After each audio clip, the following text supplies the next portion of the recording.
Hey, what's up everyone? This is Jake Reynes and I'm here to show you my brand new Blackletter dry brush Procreate brush set. I've been working on this for the past month or so.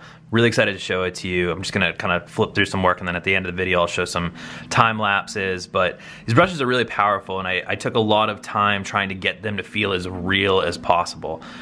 When it comes to actually working with paint and different acrylics or gouaches, these brushes actually hold up true to how a brush would behave based on pressure, their trail off, your pencil rotation and whatnot. So really powerful brush set, and I'm really excited to show you how it works. It works very well for both written calligraphy. I'm a blackletter or flat pen calligraphy artist. This works really well for that, and that's kind of how I designed them. But you can also work in a more abstract manner if you'd like to, and they're also really great for layering. So yeah, those are just some examples, but let me just jump in and show you the brush set itself in action. So let me just clear what I'm doing over here, and I'll start from the very beginning. So this includes a good deal of brushes. Starting from the top, though, we have just a grid guide brush, and this is a brush that I like to include with my Procreate sets. It's simple. It's just a grid, and it's very great for just laying out compositional layouts, and I like to keep it on its own layer, screen it back and opacity a little bit, and it's just kind of a grid in which you can work on and you can just get rid of it when you're finished with your work. But moving on to the actual brushes themselves, I organize them in a descending order. So starting from the top, they're going to be more solid and saturated, and then as you get to the bottom, they really start to dry out, and then I have some extra bonuses here that we'll get to at the end. But starting with the solid, nothing too surprising here. This is really just a solid. Actually, I'm going to go to a new layer. This is just a solid brush, and you notice that it orients to whichever way your pen is moving, which is great because you can really create some brush-like textures with it and work in any orientation. But it gets really fun when you start to work with the actual the dry brushes themselves. So this is what I've labeled as the fully saturated. Nice and pressure sensitive, so you can actually get the effect of an ink wash or kind of a saturated paintbrush. And then once again, working your way down, they become less and less saturated. So we can start to see some artifacts from the bristles in here.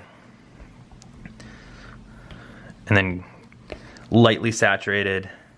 And this is a very, very nice thin striated texture here.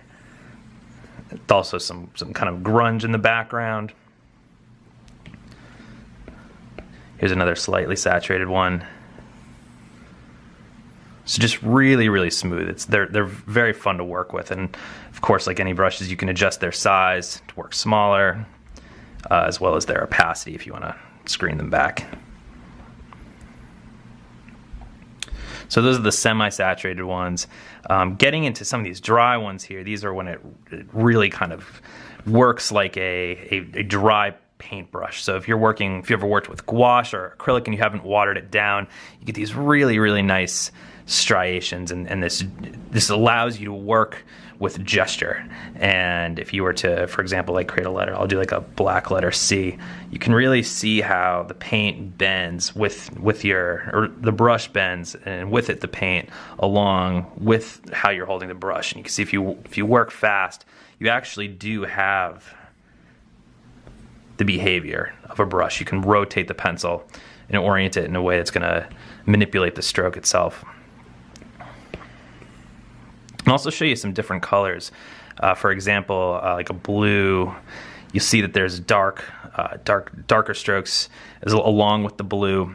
This also comes across really nicely with these saturated ones. You get some really nice ink style washes. And this is a setting I have. If you actually look into the brush settings, which can always be adjusted, and you go to the general setting, I have this set to linear burn. I could switch this back to normal if I wanted to, and it would behave just like a regular brush. But you get some really nice effects with that burn if you choose to keep it on. And I prefer to work that way, but you can adjust it however you like. Switching to so that was like a nice blue. Switching to a red. Can really get some nice tonality there. So I'll go back to black for now. go down to some of these drier brushes, turn my opacity back up. You can see they're starting to get really dry. Another thing I like about these, and I tried to really adjust the pressure sensitivity so that they were such that if you were to kind of really trail off there, you get these artifacts from the bristles, and it actually emulates how a brush would work if you were to just lightly or gently pull up, and you get this trailing bristle effect. So yes, there's a good deal of brushes in here, and I won't go through every single one of them. But going down to the very dry one, this is almost like a dried out marker. So as you can see, there's a lot of different possibilities in here. And just to add on top of that, I also included these two rough surface brushes, which are almost like charcoal on brick. They have this really nice kind of dry poster edges. Here's another variety. Oops. Here's another variety here. Make this a little bit bigger so you can see. And once again, these also have that trailing artifact depending on how hard you're pressing. Now, in addition to these, I've also included two different splatter brushes, and these they're called splatter narrow and splatter wide. And the idea here is that these kind of act almost like spray paint, so you can actually create gestural textures with them depending on how hard you're pressed. But what I also like to do is just you can tap and get different spatters. It's almost like you're hitting your pen or your brush or blowing on it to get these nice tiny little detailed speckles. And likewise, there's this wide one too, which is a little bit bigger and more spread out, less of a concentrated burst of ink or paint, and also works the same way if you want to apply at different pressures to get different textures. And that's how I've gotten a lot of textures in some of the work that I was showing you at the beginning of this video. And then finally we have this detail brush, and I included this just to, you can do, nice little calligraphy scripts if you like. You can also just use it as a detail brush as you're filling in your letters. Maybe you want to create some ornaments or fill in some lines, or just add little details here and there. It's a nice little utility brush that can go along with this grid in the background to help keep your work at the fidelity that you'd like. So yeah, what I'll do now is I'll cut to some videos so you can see how some of these brushes have come together from a work standpoint in action. And if you have any questions, feel free to reach out to me. These brushes are available on jakerainis.com as well as creativemark.com.